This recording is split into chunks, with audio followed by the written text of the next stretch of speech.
అప్పుడే అయిపోయింది అనుకోకు, ఇప్పుడే మొదలయ్యింది, ఇప్పుడే మొదలయ్యింది.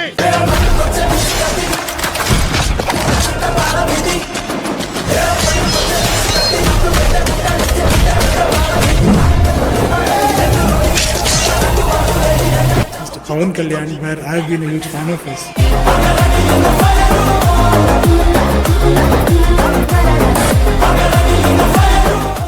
చనిపోయిన తర్వాత అందరూ చెప్తున్నారు ఇన్ని సేవలు ఆయన చేశాడని. బతికితే ఇలా బతకాలరా అని ప్రతి ఒక్కడికి ఒక్కసారి అనిపించేలా చేసిన ఏకైక స్టార్ పునీత్ రాజ్ కుమార్